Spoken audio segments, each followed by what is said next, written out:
very nearly about sailing. This is the annual Christmas musical extravaganza. It's basically just a quick review of the year, bit of music, and then to wish you a Merry Christmas. So Medusa, who's sitting in the corner, my double bass, will be appearing later, and we're going to do a serious version of Have Yourself a Very... no, what is it? What are we doing? Medusa, what are we doing? Have Yourself a Merry Little Christmas, with a wonderful backing track that was supplied by somebody that I'll mention in a minute. And there'll be a montage of basically it's woodworking. A lot of this year has been me trying to get my woodworking skills up to do the interior of the boat, because as you know, or regular viewers will know, I've always been a bit scared of woodworking, not very good at it. That all changed when I bought myself one of these. This happens to be a Work Pro, and it's a speed square. So you'll see in the first little clip of the montage, I'm not using a speed square at all. I never used to. I just used to sort of cut things at any old angle, bung a load of epoxy in and call that woodwork. But that's not going to do for doing the galley and the sort of neater things and the drawers and the bits of the interior of the boat that you can see. So the montage will show my woodworking going from here to there. Still not brilliant, but an awful lot better than it was. So that's the woodworking side. One of the other things I've been doing a lot this year is this wonderful piano. Now, still a lot to go, but I've been doing things like I've been refurbishing all of the whipping assemblies. There are 85 of them. I've reshaped and refurbished all the hammers, some of which have gone back in and some haven't. This is just the most beautiful. This cost me £50, this piano. It's about 130, 140, 150 possibly years old. It's a German upright. Some of the keys don't make any sound at all. Some of the keys I put back in. It's got a lovely tone. The bass notes, which I've just started cleaning up the bass strings using an ultrasonic cleaner. It's just so rich and sonorous. It's absolutely beautiful. It's not Steinway, it's not Bechstein, although the person that was running the factory in Germany at the time this was made, he used to be the voicer, or the person who did the final voicing of Steinways in Hamburg, and the town that it was made in was also, I believe, the birthplace of Mr. Bechstein, who then went on to do the Bechstein piano. So it's beautiful, and there'll be a whole video series of this, because I'm going to try and persuade you to buy one of those cheap £50, £100 pianos that you see being given away, and do it up for a grandchild, for your other half, for whatever. But anyway, that's yet to come. So on the music side, the other thing I've been doing, because my health's been a bit rubbish as you know, is trying to get the most progress for my practice. So I was looking around to see how I could actually practice, particularly on the double bass, in a way that my brain was going to be able to cope with doing very short sections. And I bought this book, and there's no affiliate links. I don't do advertising or anything on this channel, so I genuinely believe in this. It is called Play Music Better, Smart Music Practice Tips That Work. It's a lot more than practice tips. It's a whole philosophy, methodology, neurological science and stuff put together in a very practical way. If you're a music reader, or you want to read music, I've learned how to practice, how to structure my practice, how to plan my practice, how to figure out what level of piece I should be working on, how to put warm-up exercises together, how to successfully memorize things, how to count rhythms, how to read music, loads of stuff, just tons and tons of stuff from it. And I'm mentioning this partly because it's good and I recommend it. I will put a link to Fiona's YouTube channel below, and you can find your way onto her website from that. And if you buy the book, I think you get extra resources on that. I've actually joined the Learn Music Together community, and I've done a couple of masterclasses, and one of the masterclasses, the aim was to take a relatively simple piece of music, Have Yourself a Very Merry Christmas, Have Yourself a Happy Little Christmas, I can't remember what it's called, and produce that and do that within a week. And that's what I did, with quite a complex sort of jazzy backing track which Fiona played on the piano, and that's what you'll be hearing later from that. So if you're into music, get yourself a copy of that. Let's just get on, shall we, with the woodwork stuff. Starting with basically how I used to do it, which was just to cut things any old way, slap a load of epoxy on it and call that done. The very first project I did was a piano lifter, which I needed to do for the work that I was doing on this, and it's actually stored behind the piano, so I'm really pleased that I made a fold-up one and it's worked absolutely fine. So let's get on and have a look at some woodwork.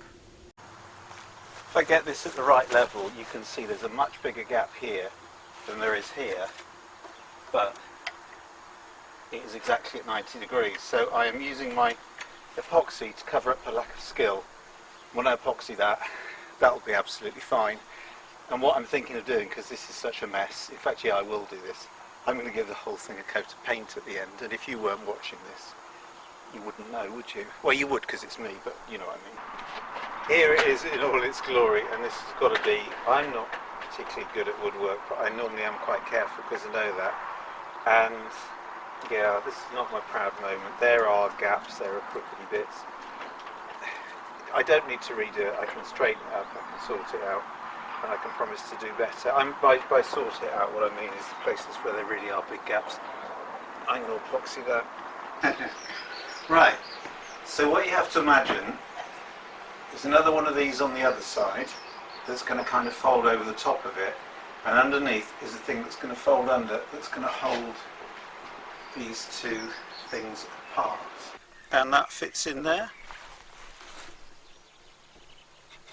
quite nicely, as you can see. Well, nice enough. Good enough for government work, as Mads would say. Yeah, no, that's fine. Absolutely. Is that you need to get the first bit over with quite quickly to get the weight onto the curvy bit, because obviously you're tipping it over and sort of at the same time. So kind of rocking it, and you can see that after the first initial brave bit, there's almost no effort at all holding it up. And it's certainly nice and sort of tight on there. Is it perfect? No, far from it. But it's an awful lot better than I could have done before. And what I would have done before was simply accept there was a gap in the bottom, plaster it with epoxy. I think that is good enough. So, did it work, you ask? Yeah, that's basically all it does. It holds the back wheel up, and that is pretty solid. Everything measured rather than making a cardboard thing first.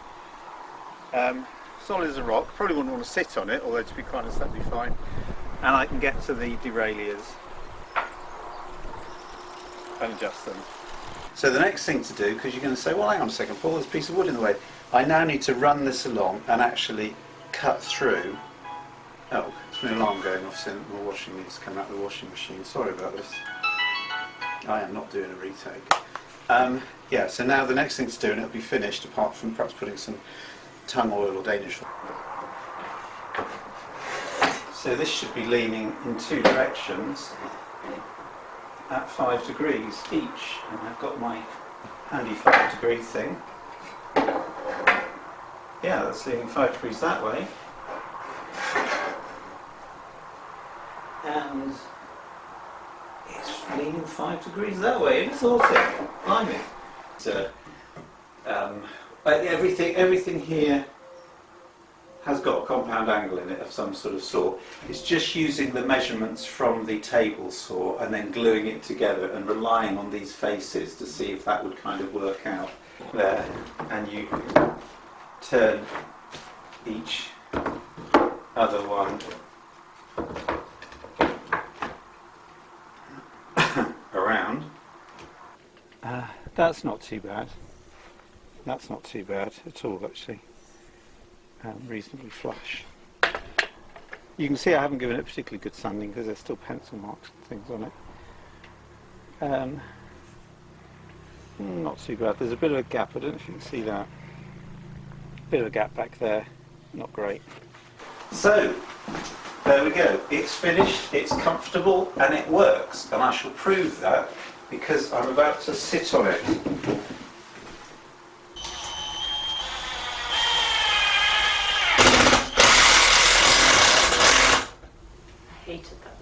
Did you? You're going to get to hate it a few more times then. Lucky.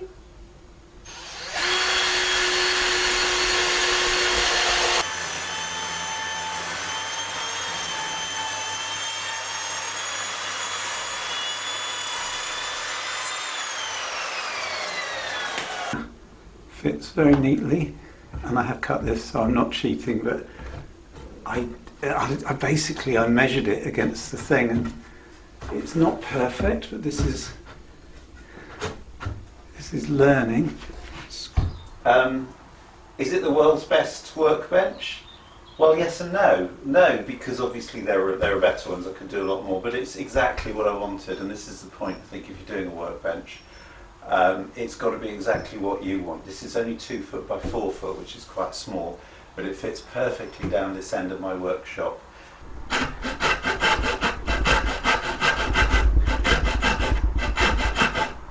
And this should, very soon, just ping out. There we go.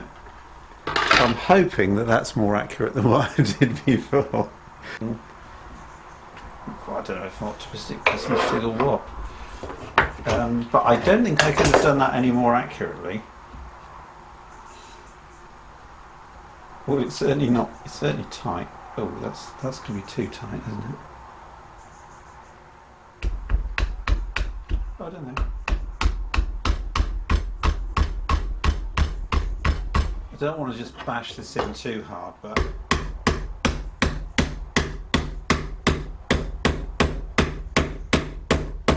Says he bashing it in too hard. That's the second one. They did slowly get better and better as I did the other corners. Things that would have helped, I mean, a lot of more practice, because if you think about it, I did 4 dovetails, then 4 of these, so that's only 8. I probably need to do about 50 before I can get the accuracy. I really need to get the router table sorted out. I don't know if you can see it, but where I routed the edges, for example, it sort of cut in a little bit. I need to get these holes lined up, otherwise it doesn't work. But when it does work,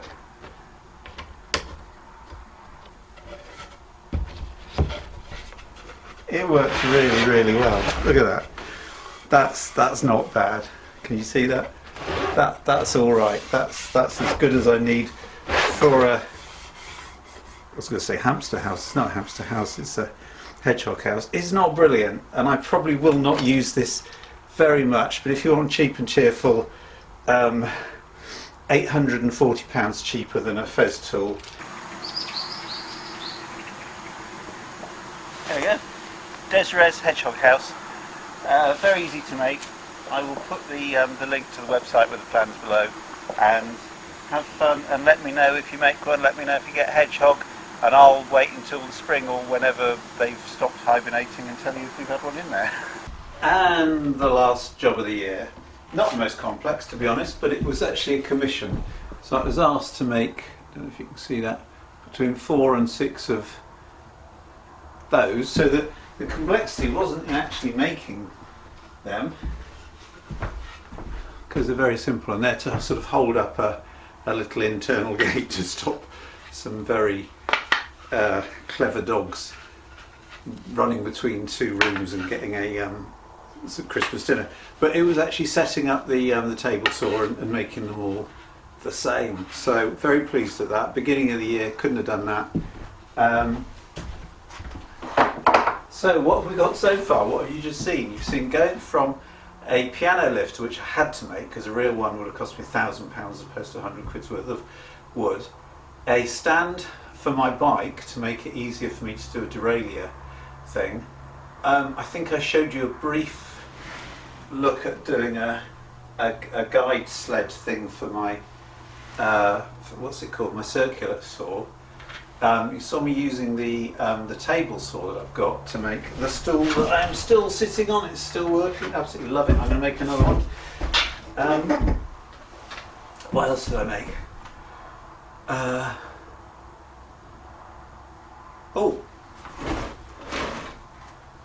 Made that with dovetails and mitered corners. Made the bench, of course. Installed this. Got to convert this so that it's going to have a a router table, made the hedgehog house, made these, and anything else I've forgotten. So the point is, I'm nearly at the stage, not quite at the stage, I'm nearly at the stage where I can start, and I'm looking at some wood now for that I've got to refit the interior of the boat out. So that's going to be a project as soon as the weather turns nicer. And the other thing that I've done is I now have a workshop. If you look back at the very first video I showed in this little montage, it was a complete state. I've now got a workshop with a free area, nothing sticks out from the walls more than 2 feet. It's very configurable. I'll do a workshop, so I've still got a few things to do. I've got to get the dust collection properly sorted out. A bit more tidying up. I've put some boards on the shelf. So although it's been a slow year in terms of doing boat stuff, it's been a very productive year in terms of getting things ready to do boat stuff. And I can now make those. And that's useful, believe me. Anyway, right. Let's have some music now. Let's just do a bit of music, shall we?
Right, so again, as I say,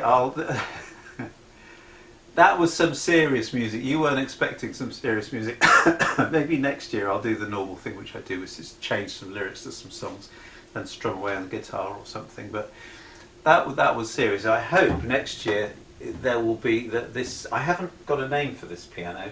The dampers weren't working properly, and Lucy wants me to just call it the haunted piano. So for the time being, this is just the haunted piano. So hopefully next year we'll have the haunted piano, possibly Medusa, possibly the clarinet, possibly the piano accordion, which is sitting upstairs at the moment. All sorts of things. So let's think big. I will do an update in January. I'll give you an update on the health stuff, because I am on a new medication regime, trying a low dose version of an existing medication, trying to get the level exactly right. It seems to be helping on the brain fog side, but not on the overall fatigue side, which I wasn't necessarily expecting. But it could mean that next year, with the new skills, woodworking skills and so on, I can get the interior of Serenity sorted out. There's not an awful lot more work to do, and maybe 2024 is the year when she goes back in the water. Not for some long voyaging, but that was taken, that photograph, that's a sunset just around the coast. This area that I live in, it's where Turner did a lot of his watercolours, and that's a real picture of a sunset somewhere that is really nice cruising ground that I could easily take Serenity out to. So let's be optimistic about 2024, but I'll fill you in on the sort of plans and what's going on then. And up until then, I will simply wish you a very Merry Christmas, or it should be a happy little Christmas, shouldn't it? A great 2024, and let's kick off with a spirit of extreme, unseasonally adjusted optimism. So, on that note, have yourself a very little Christmas and see you next year. Bye.